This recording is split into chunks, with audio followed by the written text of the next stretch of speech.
Assalamualaikum warahmatullahi wabarakatuh, Yai. Waalaikumsalam warahmatullahi wabarakatuh. Alhamdulillah sehat walafiat hari ini ya, Inji. Alhamdulillah sehat lahir batin. Lahir batin ya, ya. Masya Allah. Masih sak sehat niki. Alhamdulillah Yai. Sami ugi Alhamdulillah. alhamdulillah. Pondok pesantren gimana Yai? Kabarnya semuanya berjalan lancar ya? Alhamdulillah pesantren masih tetap berjalan seperti biasa.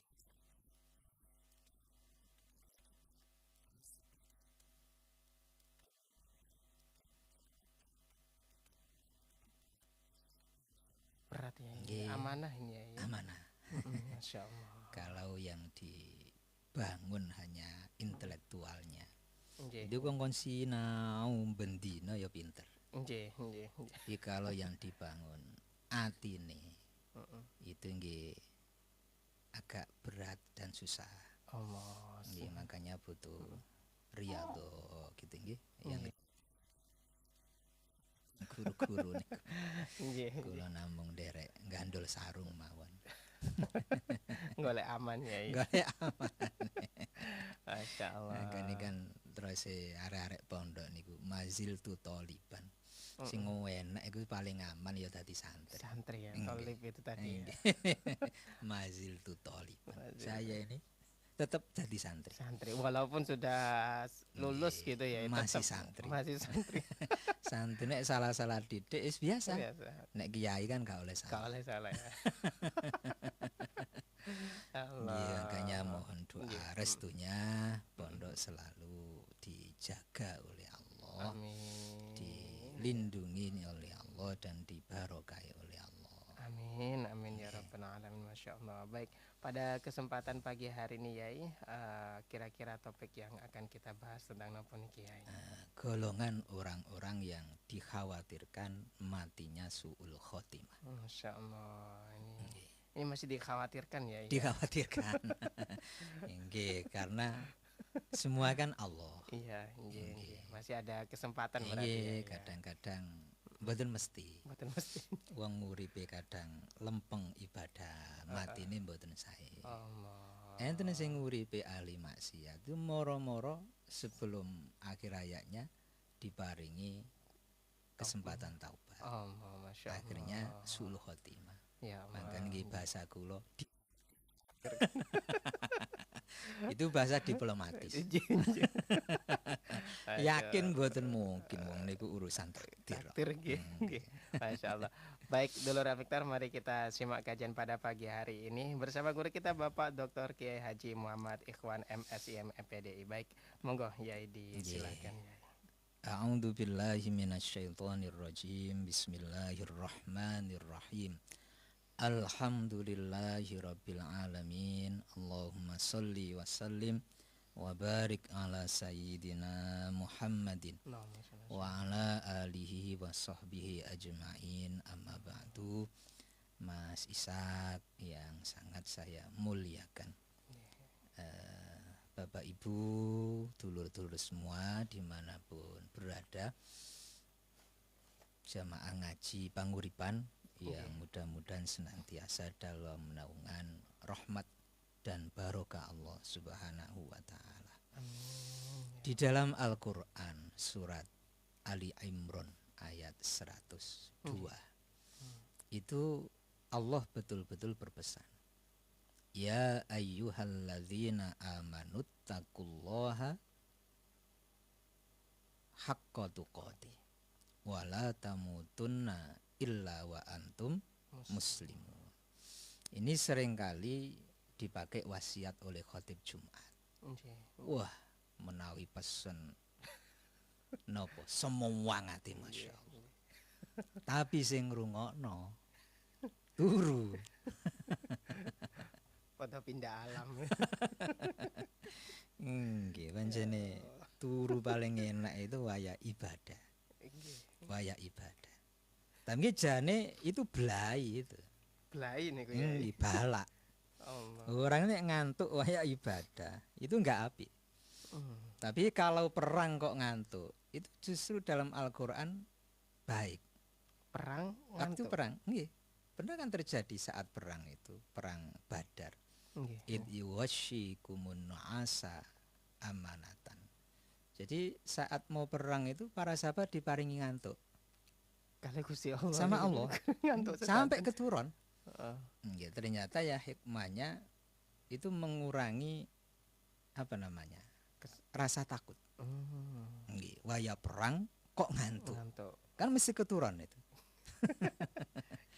Nah, tapi kalau ibadah kok ngantuk itu saya belum menemukan dalil kalau itu rahmat gitu. Kalau itu rahmat. Kadang-kadang nek waya rekreasi melek. Waya ibadah turu. Santri nih gue ya. Gak salah. Kok mboten enak ngono nyawange. Masya Allah. Nah, itu dipesankan oleh Allah. Poinnya saya ambil yang terakhir. Wala tamutunna illa wa antum muslimun. Jangan kamu sekali-kali mati kecuali dalam keadaan muslim. Nah, keadaan muslim itu dalam bahasa kita ya husnul khotimah. Matinya dalam keadaan baik. Yang paling menentukan keselamatan dan kebahagiaan orang itu tidak hanya bagaimana kita hidup, tetapi juga tergantung bagaimana kita ini mengakhiri kehidupan. Mengakhiri apa? Kehidupan. Ini ya. Makanya hati ini menungso itu kan selalu molak-malik Mas Isa. Dan itu pernah dialami Rasulullah. Allah. Walaupun seorang nabi. Makanya Rasulullah istiqomah berdoa. Ya muqallibal qulub tsabbit qalbi ala dinik. Wahai zat yang membolak-balikkan hati, teguhkan hatiku ini di jalan agamamu yang lurus. Karena memang bukan tiap jam hati manusia itu apa? Berubah. Berubah. Masya Allah. Makanya kula panjenengan saged selalu mengikuti kajian di El Victor inilah paling tidak. Itu barokahnya Masya Allah. Pokoknya ngrungoknoi ngangge ati. Itu nggih. Ngrungoknoi napa? Ndamel ati. Sebab kalau mendengarkan dengan hati mesti mlebune nang ati. Kalau mendengarkan tidak dengan hati ya krungu. Tapi mungkin mari masak ya hilang. Hilang nggih. Hilang. Allah.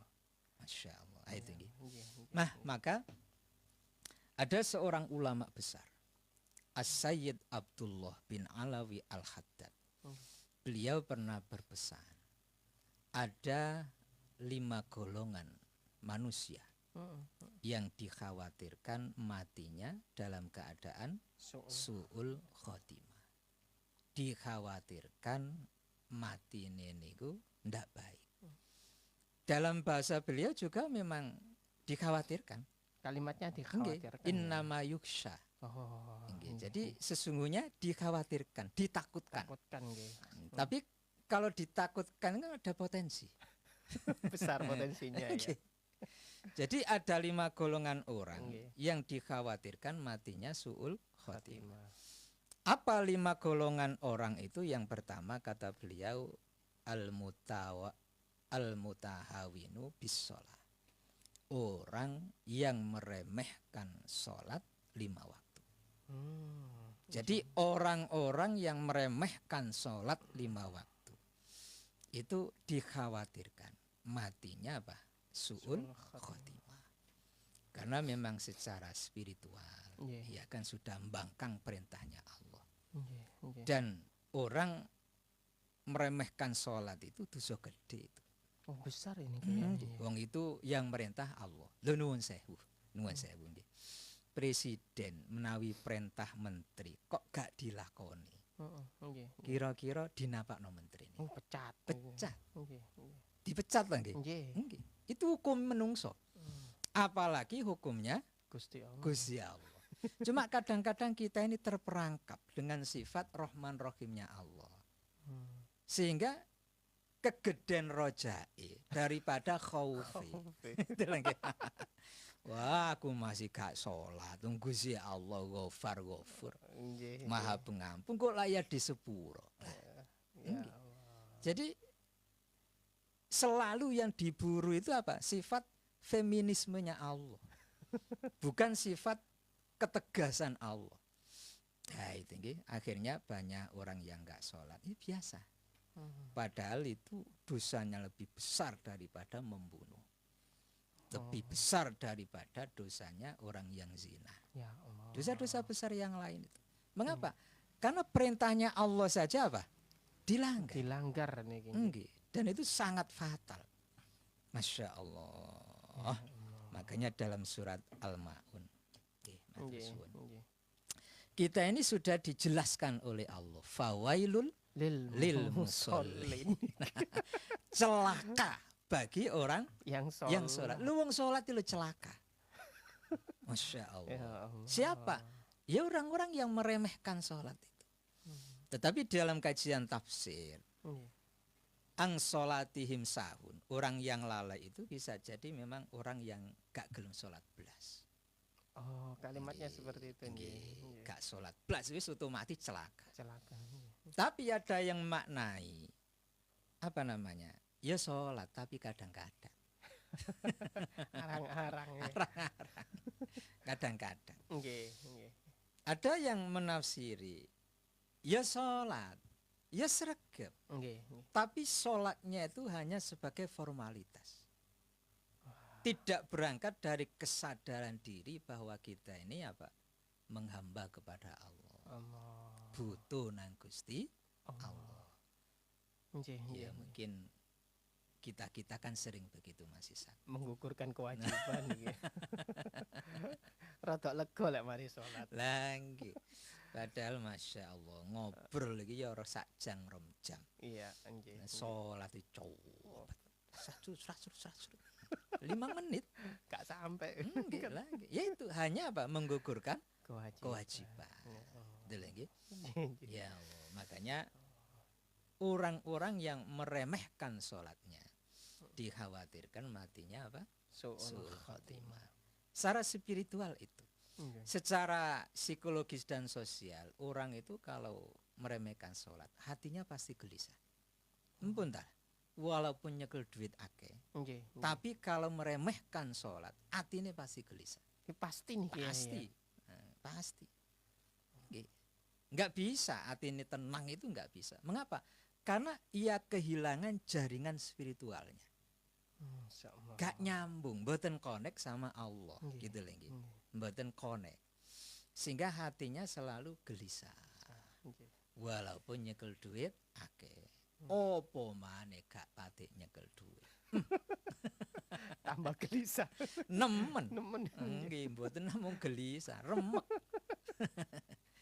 Masya Allah. Secara psikologis, secara sosial, orang kalau meninggalkan sholat, meremehkan sholat itu ya nggak punya kontrol sosial. Gak punya kontrol sosial. Makanya hikmatu tasyriknya sholat itu apa? Tanha anil fahsya wal mungkar. Ia akan terhindar dari perbuatan keji dan mungkar. Itu kalau orang sholat. Berarti sebaliknya orang yang tidak sholat, ya nggak punya kontrol sosial. Urip isa karepe dhewe. Ya Allah. Jadi senengane doli, macem-macem. Itu nggih Masya Allah. Lah kadang-kadang ada pertanyaan, lah iku ana wong sregep sholat, tapi kok sik dolim? Pancet. Jawaban itu tadi. Ia sholat hanya sebagai formalitas. Menggugurkan kewajiban. Kalau ia betul-betul khusyuk, khusyuk itu kan alladzina yadhunnuna annahum mulaku rabbihim wa annahum ilaihi rajiun. Ia punya keyakinan bahwa suatu saat ia akan bertemu dengan Allah. Ya Allah. Dan akan kembali kepada Allah. Nah, keyakinan ini kalau dibangun hikmahnya, orang akan takut. Kate nglakoni gak apik itu apa? Takut. Sebab besok mau ketemu Gusti Allah. Ya Allah. Oh, Masya Allah. Itu lagi. Jadi makanya orang yang meremehkan sholat 5 waktu dikhawatirkan matinya su'ul Khatimah. khotimah. Dan nuwun sewu, amal yang pertama kali akan dihisab oleh Allah itu kan sholatnya, bukan hajinya, bukan umrohnya, bukan puasanya, bukan sodakohnya, tapi apa? Sholatnya. Tinggi, masya Allah. Ya Allah. Jadi itu makanya hati-hati, tinggi. Ya ini untuk diri kita sendiri, tinggi. Kadang-kadang kita ini ya masih kelas-kelas ngeremeno sholat banget ya. Akhirnya kena khitab itu fawailul lil musallin. Wong sholat itu celaka. Ya Allah. Apa maneh sing gak sholat? Belas. Ya Allah. Tapi tetap gak boleh suudzon.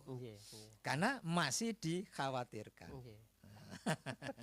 Itu kan besok apa jare Gusti Allah. Tapi itu harus ada ikhtiar kan begitu. Nah, itu satu. Yang kedua, orang yang dikhawatirkan matinya su'ul khotimah itu adalah al-mudminu li syurbil khamri.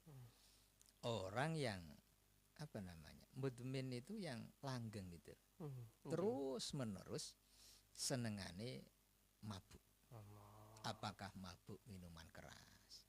Kalau zaman sekarang mabuk narkoba dan sejenisnya. Kadang ono si mabuk lim barang. Lim itu disedot. Lim disedot. Itu yang mabuk. Mabuk itu juga nih ya. Termasuk ya. Termasuk. Karena memang ilat itu sebab hukum di dalam fikih. Itu mabuk itu kan ngilangkan akal. Sehingga gak eling Gusti Allah. Ya Allah. Gak eling Gusti Allah. Dan orang itu masya Allah secara psikologis orang yang yang suka mabuk itu ia akan kehilangan fungsi kognitifnya, sehingga ia nggak bisa berpikir baik gitu. Yang ada dalam pikirannya itu jelek, buruk, pendek ya. Makanya orang nek wis mabuk ketemu wong wedok merkosa. Ya Allah. Engko nek gak tepak ati nih mateni. Itu segandengane. Sak paket asline niku ya. Gak ketemu wong wedok, ketemu wong lanang bacokan. Ya Allah. Kan biasa begitu. Arah-arah itu lah. Iya. Ya Allah. Mengapa? Karena fungsi kognitifnya pun rusak. Ya Allah. Tinggi. Mudminu khamri. Al mudminu li syurbil khamri.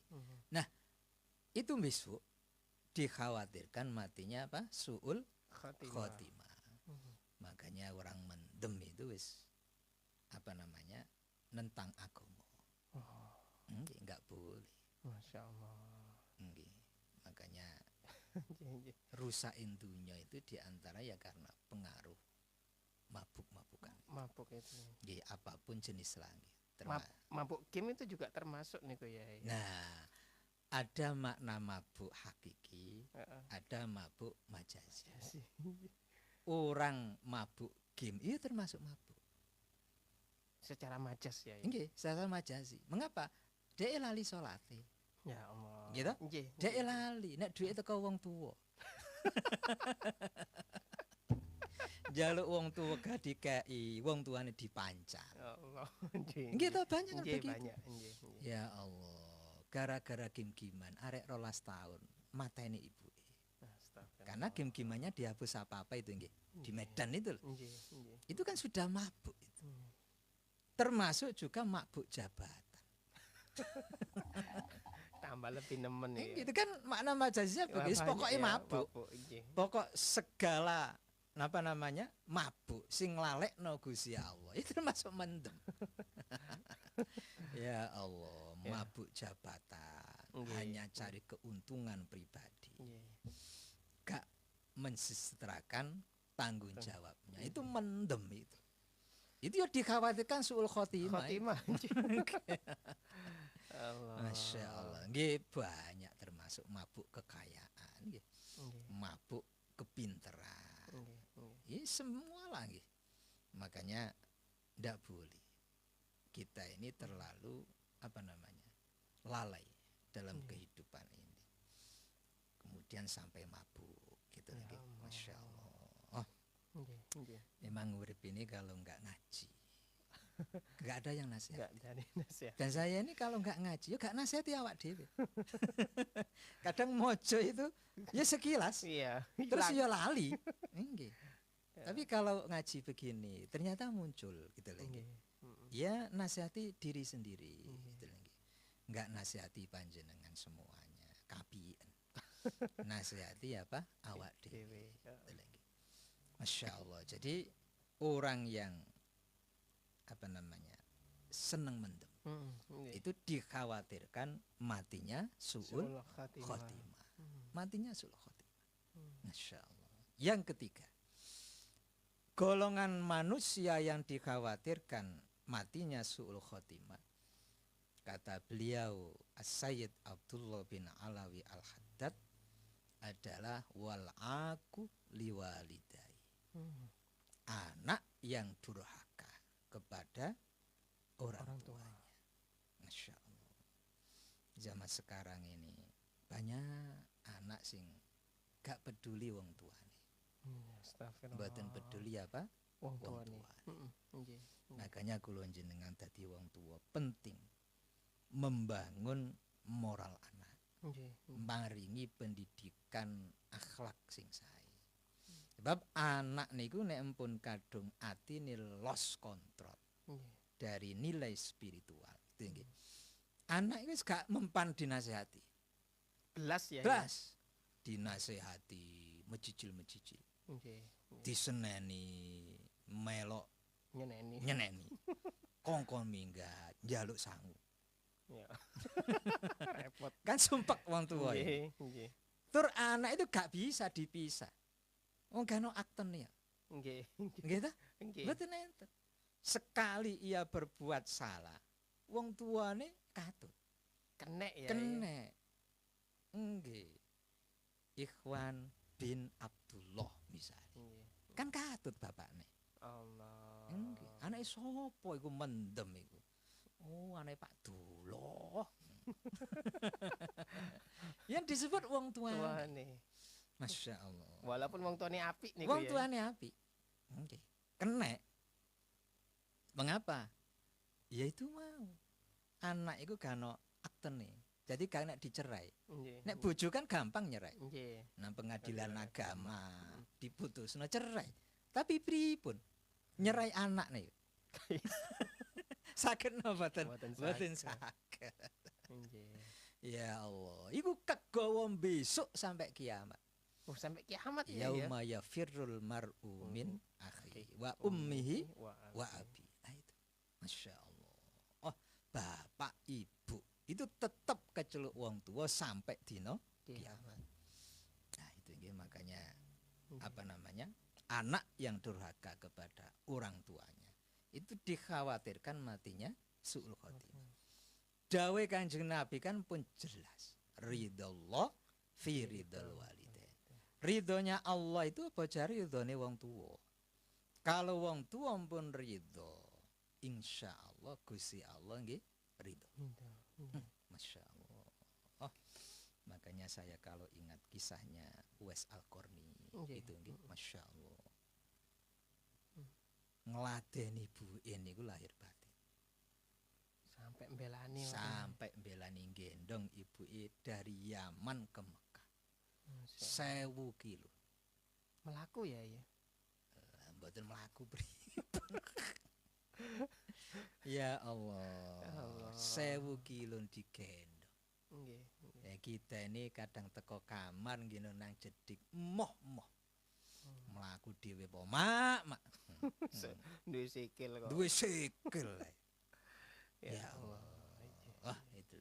Uwais Al-Qarni. Saking kepingine nyenengno ibuke haji digendong. Itu kan latihannya gendong pedet. Nggih. 8 wulan. Pedet digendong. Munggah mudhun gunung. Ya temen sehat temenan itu. Nggih.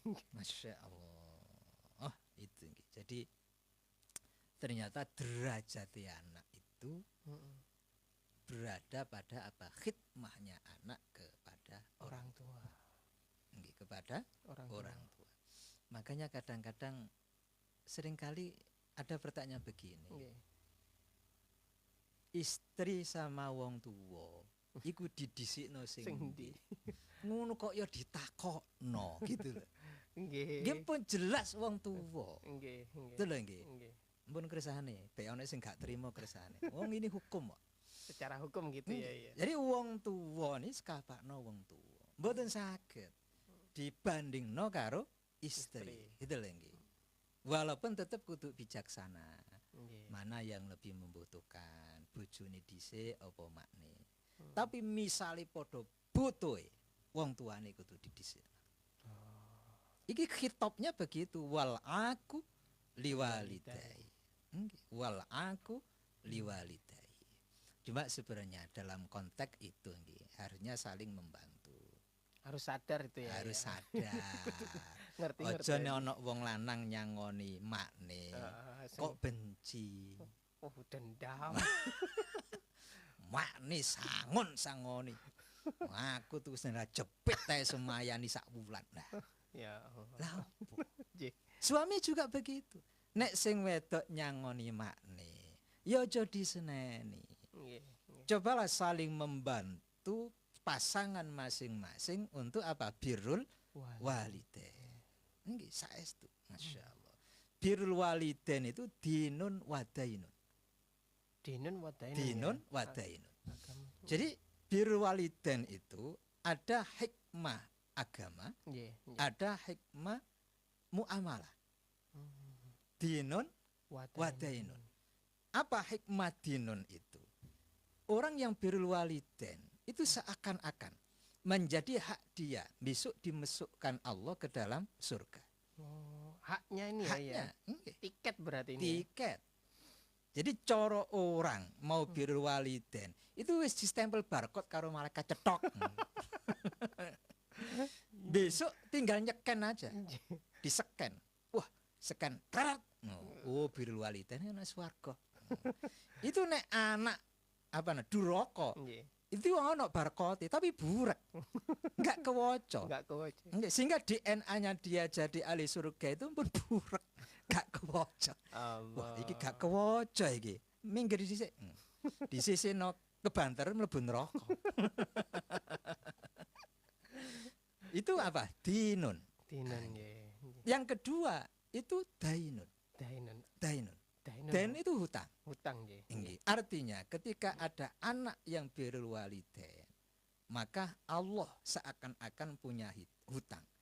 Besok menjadikan anaknya juga birrul walidain kepada orang tuanya lagi. Sirkulasinya gitu. Sirkulasinya begitu.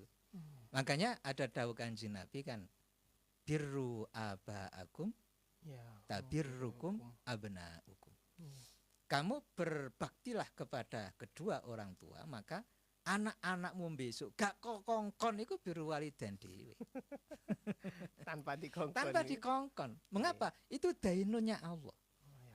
Jadi ada nilai spiritual, ada nilai muamalahnya.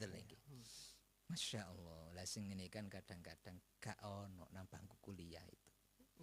Jadi mahasiswa iku ngentekno duwite wong tuwa. Njaluk duit semesteran.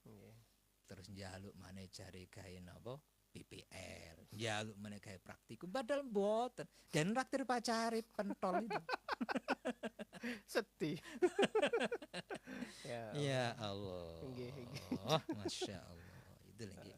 Makanya karena kemuliaan itu ketika ada anak yang durhaka kepada orang tuanya, dikhawatirkan matinya apa? Su'ul khotimah. Yang keempat, dawuhnya As-Sayyid Abdullah bin Alawi Al-Haddad, golongan manusia yang dikhawatirkan matinya su'ul khotimah itu adalah walladzi yu'dzil mu'mini. Orang yang senang menyakiti orang-orang mukmin. Jahat gitu lagi. Duwe hati jahat. Apalagi jangan mukmin. Jahat sama orang non muslim saja enggak boleh. Apalagi jahat nang wong mukmin yang diharamkan darahnya, yang diharamkan untuk didolimi macam-macam. Nah itu besok mati ini dikhawatirkan apa? Su'ul khotimah. Makanya konsep Rasulullah seorang muslim sejati itu man salimal muslimuna min lisanihi wa yadihi. Seorang muslim sejati itu adalah yang orang lain itu selamat dari keburukan lisan dan perbuatannya. Lisan dan perbuatan ini. Yeah. Makanya kalau ada orang mukmin yang orang lain itu selalu selamat dari keburukan lisan dan perbuatannya, itu muslim sejati. Masya Allah. Tapi kalau ada seorang muslim yang suka menyakiti orang dengan lisannya, dengan perbuatannya, itu bukan muslim sejati. Mboten muslim ori. Berarti muslim nopo? Mitasi ya. Mitasi. Duduk kalep asli. Kalep mitasi. Ya Allah. Oh, Masya Allah. Itu Rasulullah begitu. Saking apa namanya? Pentingnya kita ini menghormati sesama muslim. Dan sekarang ini Masya Allah banyak toh nggih.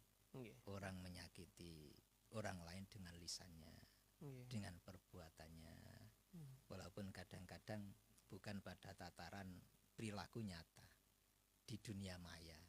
Kadang kan kita ini komentar yang nggak baik, itu kan menyakiti. Masya Allah. Itu termasuk juga ya? Ya termasuk, termasuk. Kalau orang lain baca terus wong gak seneng, loro ati, itu kan sama saja. Walaupun tidak metu suarane. Tapi justru itu kadang-kadang yang lebih masif, lebih menyakiti. Allah. Ya Allah, Masya Allah. Makanya jaga lisan itu penting. Menjaga perbuatan itu penting. Orang menyakiti satu orang saja itu sama dengan menyakiti semua orang mukmin yang ada di dunia. Sama, membunuh kan juga begitu.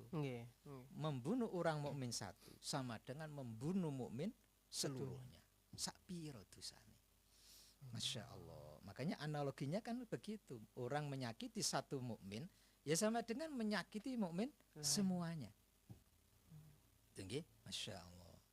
Makanya orang yang selalu menyakiti hati orang mukmin itu uripe itu gak sok barokah. Enggak bisa berkah. Enggak, betul sakit.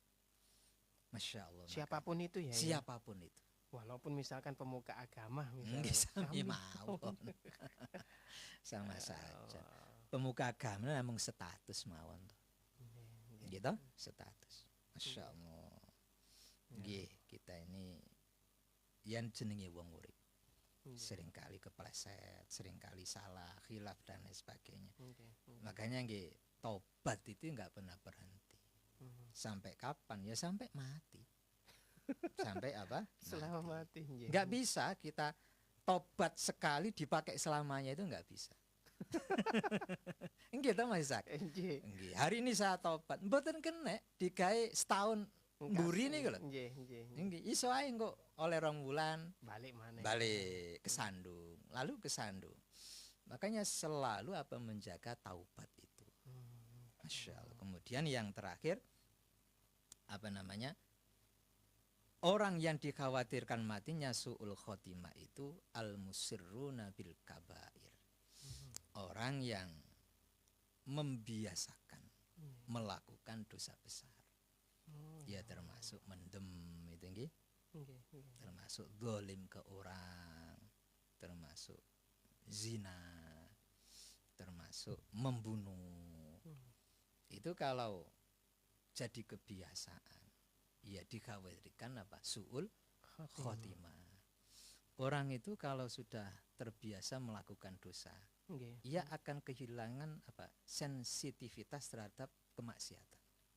Oh, nggak berpikir gitu tadi ya. Jadi ngelakoni dosa itu biasa. Biasa itu. Arek wis biasa mendem. Wis biasa. Kayak kita minum air putih ngombe marimas. Mengapa? Karena saking biasa nih. Toh ketika aku mendem, Enggak langsung ketabrak tek kok. Akhirnya itu kadang-kadang menjadi justifikasi. Oh ternyata mendem gak batik salah. Ya Karena azab enggak langsung apa? Turun. Ya, misalnya mendem terus kelilipan perahu tuh langsung kan kapok. Okay. Ya, Makanya kadang-kadang kalau sudah terbiasa melakukan perbuatan dosa, orang akan menormalisasi perbuatan maksiat itu. Itu gawatnya. Termasuk kita sendiri kadang-kadang punya pemahaman yang apa namanya, yang nggak benar. Wes gak apa-apa, sing penting dudu aku sing lakoni. Nggih, kalimat gitu. Jarno, sing penting dudu keluargaku. Jarno, sing penting dudu koncoku. Ya Allah. Itu salah betul, salah besar. Menormalisasi seperti itu salah ini. Mengapa? Wattaku fitnatal la tusibannal ladina dzalamu minkum khoso. Ketika musibah akibat dosa itu teko, sing kena iku gak wong sing dolim tok. Sing jamaah sregep yo kena. Sak ketua takmir masjid yo kena. Mati kabeh. Ya Allah. Ya kayak pembalakan liar temu di Medan. Pondok pesantren entek. Masjid-masjid yo entek. Iku sak tamire ilang paling. Padahal yang dolim orang-orang apa? Yang menggunduli hutan. Ya Allah, itu nggih. Makanya disinilah nggih pentingnya kepedulian kita pada dakwah. Dan kita dakwah iku gak usah ngenteni dadi kiai. Kesuwen. Gak dadi. Gak usah ngenteni dadi penceramah. Wis anake iku dinasehati ngene-ngene. Aja ngene-ngene. Empun itu dakwah. Gak usah ngenteni dadi pembicaraan El Victor barang. Kesuwen. Mboten usah. Ya wis sebisa kita, itulah nggih pentingnya dakwah amar ma'ruf nahi mungkar. Nah, orang-orang yang al-musirruna bil mubiqat wal kabair itu yuksa alaihi suul khotimah. Dikhawatirkan matinya apa? Suul khotimah. Makanya nggih. Nggih donga-dinunga masih sakit. Mungkin kita sekarang banyak dosa. Banyak maksiat. Ya muga-muga besok mati nggih husnul khotimah. Amin, amin ya rabbal alamin. PDI baik. Ya ini sudah masuk beberapa pertanyaan ya. Ada juga dari TikTok ini ya. Tapi kita ke TikTok dulu. Ya, ini ada salah satu yang bertanya ini ya.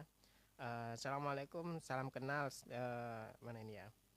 Kalau kita sudah berbakti dan berusaha memahami sifat orang tua, tapi nyuwun sewu sifat orang tua kurang sesuai dengan ajaran agama. Kita sebagai anak harus bagaimana nggih? Matur nuwun.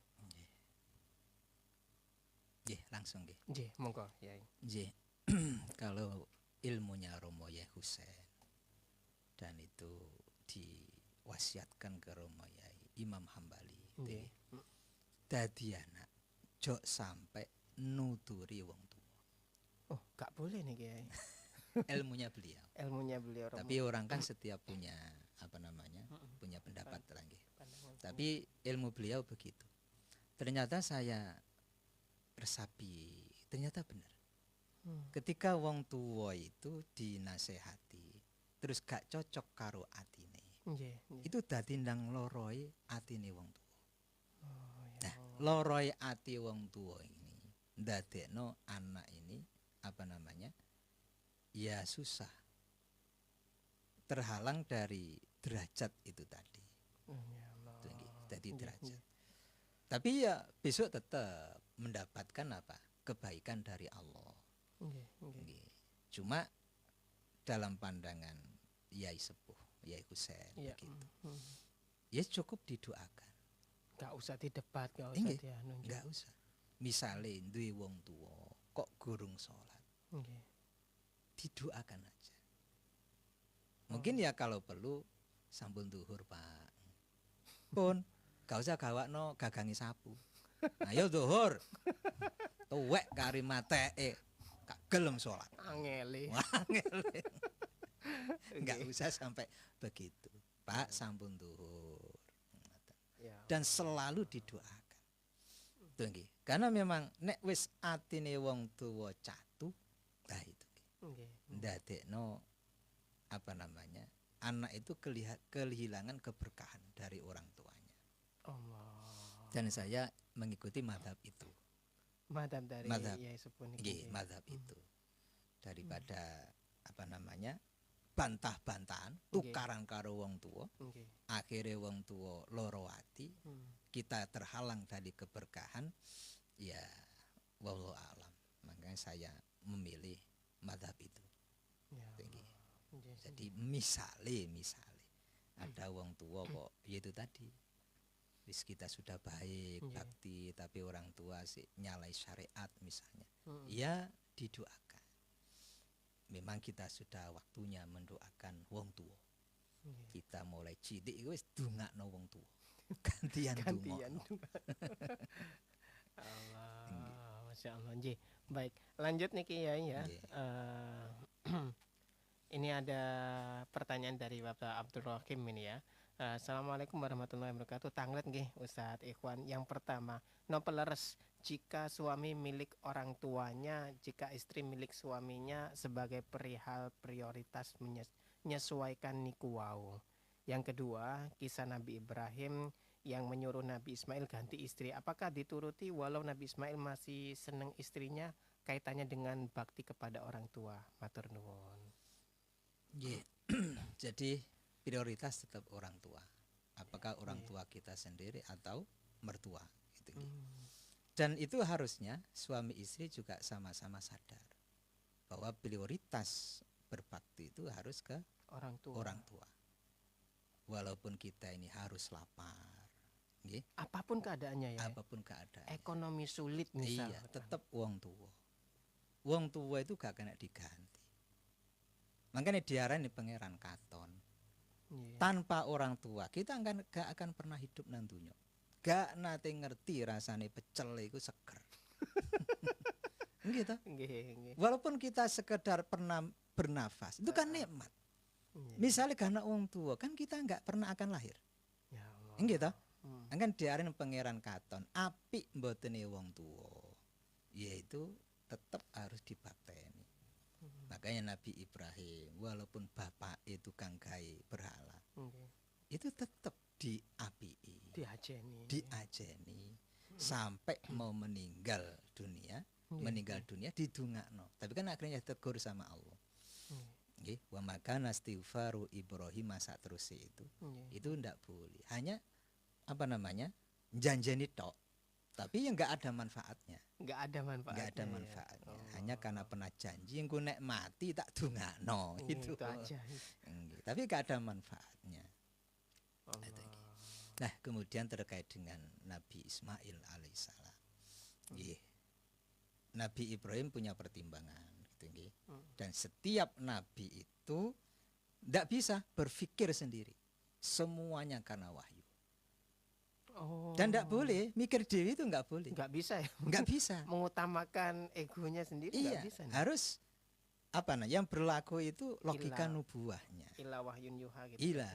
Ila wahyu yuha. Apapun yang diucapkan, yang dilakukan, semuanya tergantung Allah.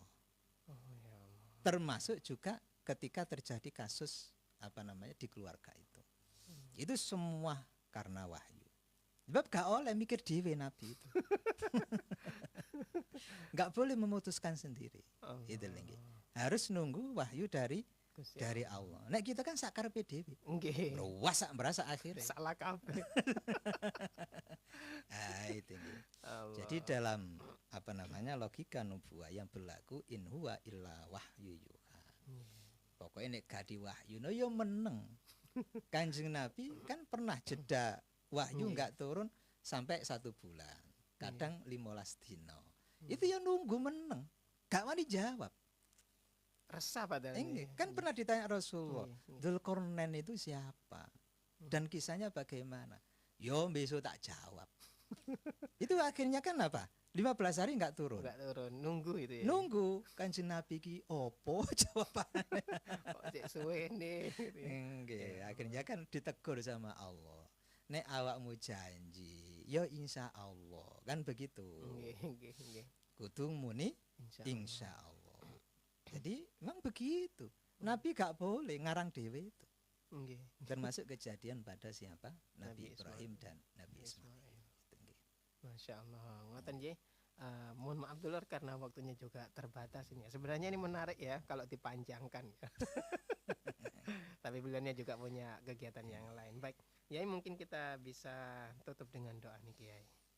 Yeah, mudah-mudahan sedikit kajian kita menjadi ilmu yang bermanfaat. Amin. Dan kita semakin mawas diri lan gedekno tobati.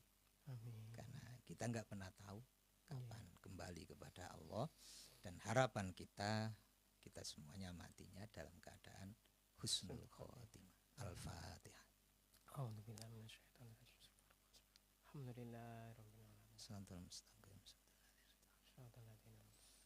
Terima kasih Mas Isak, pangapunten dulur-dulur semua. Al-afwa minkum.